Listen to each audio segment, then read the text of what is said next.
Hello everybody! Today we are installing the KlockWerks fairing extender thingy.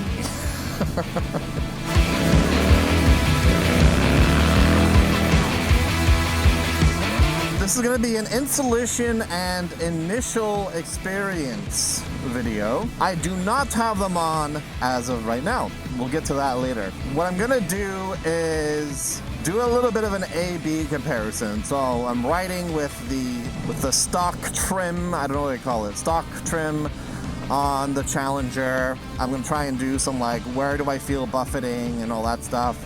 And then I'll do it again after I've installed it, given time for the adhesive to cure, and make sure that it's really on there before I go out and ride again.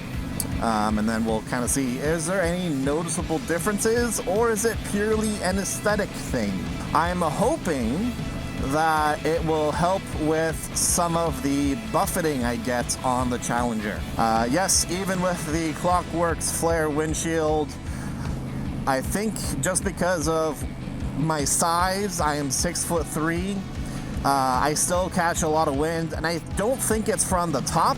I think it's actually wind that's coming from the side and from underneath the bike that comes up and then hits the helmet, which is making me feel the buffeting.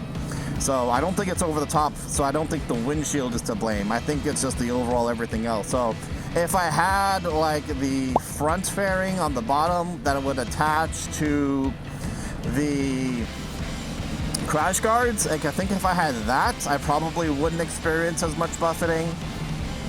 At least I would hope I wouldn't experience that much buffeting. Hey, there's a rabbit. Squirrel! But that's about $1,000.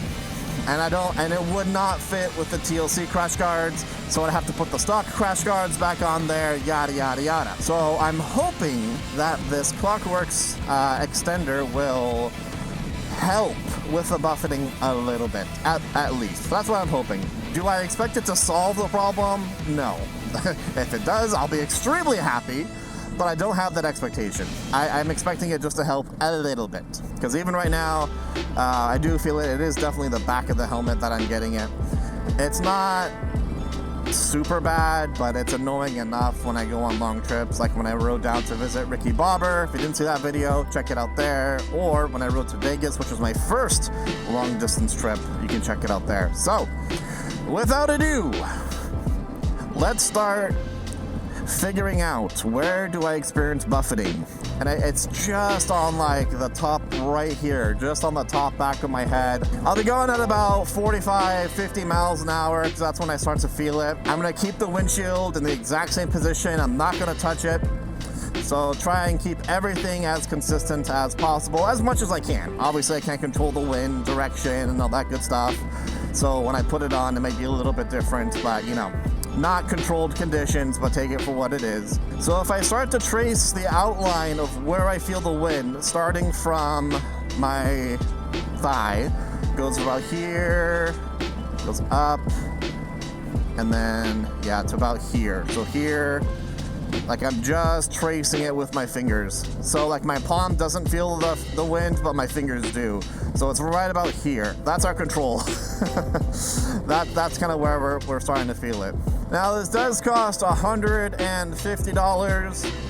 It does change the aesthetic of the Challenger a little bit, kind of makes it go out a little bit wider. I think it looks kind of cool. You know, gives it a little bit more personality, makes it stand out a little bit more from other Challengers, a little more, you know, but it's kind of subtle. It's not like a huge drastic change, but I think it looks kind of cool. And the other thing I think that's pretty interesting about this, I initially thought it was going to be something where I have to like unscrew the existing trim or take it off somehow, and I didn't know how to do that, so I was reading through the instructions. Apparently, you just stick it on. So the installation is incredibly easy.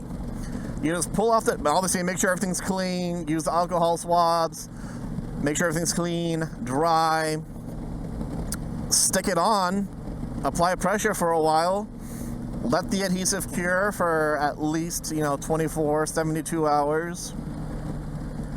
and you're done. You know, super simple, super easy. But I saw there was a promo for Father's Day, so I did get a coupon, so I did get a little bit of a discount on it. Today is Father's Day. Happy Father's Day as of the time of this recording. I know when this video publishes, God knows when it's going to be past Father's Day, but you know, happy Father's Day to all of you fathers out there. So with that, we're going to head home and clean everything up. We'll slap them on, see how it all goes. So here's how it looks with the stock fairing. You know, sleek, pretty cool, not too bad. Normally open these up.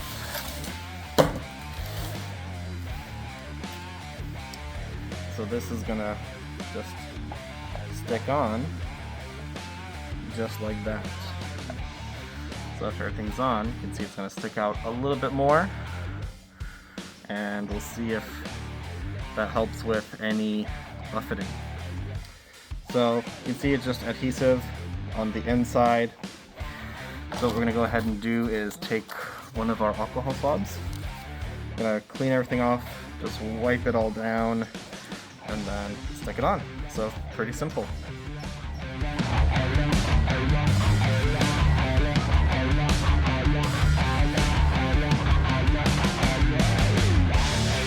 Alright, so we got the first one on. Do note it does come off in multiple strips. So make sure you peel them all off before. You can't see here. See, it's multiple strips in there. So make sure you peel them all off, and then it was pretty simple. Just really line it up, and then go ahead and stick it on. And there you go. That's the first one done. So we'll do a little bit of comparison. So that's one side. So that's stock on this side, and then the flare wing on this side. All right. So now we have the new fairing wingtips on.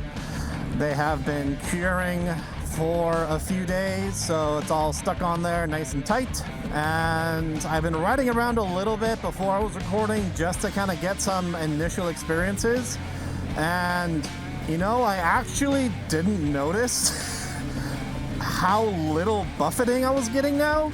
So before, when I would feel it, you know, I said I'd feel a bit of buffeting on the back of my head, and be like kind of jarring my head around a little bit. Now, it's really gone down. Like, it's definitely not the same amount. I still feel it a little bit, but it's definitely not as bad as before. I would say 30 to 40% better.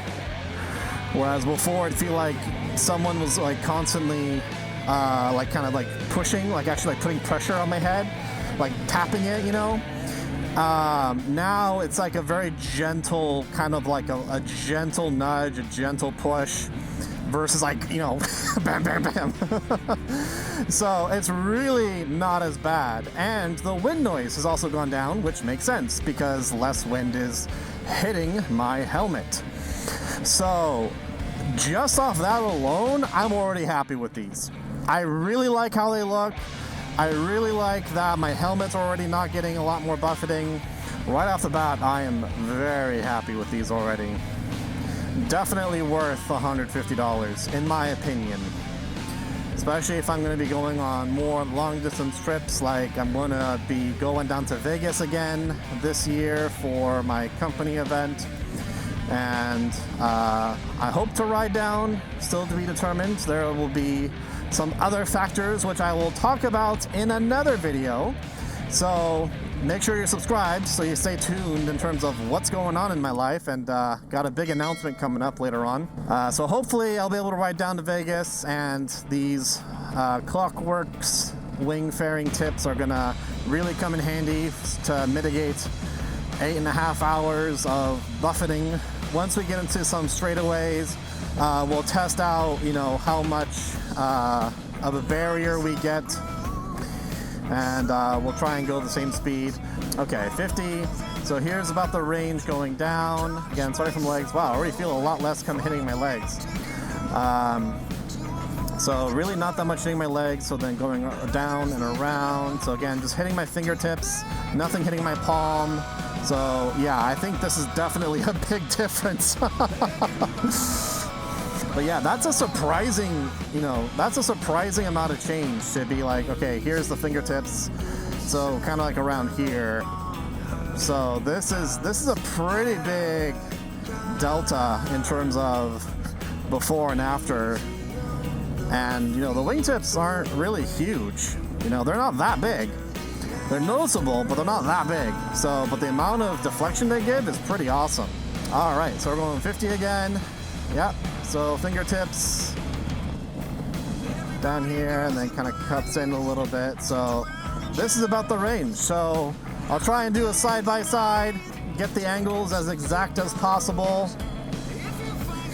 And but I can say, just from my own experience, first impressions right off the bat, it does make a noticeable difference. I do like how it looks. I like that it gives me more wind resistance, or more resistance against buffeting, so that's more comfortable. Less noise, less wriggling my head around. And there's really not much else that you can do in terms of adding on more stuff to the Challenger. I would say these are definitely a welcome addition.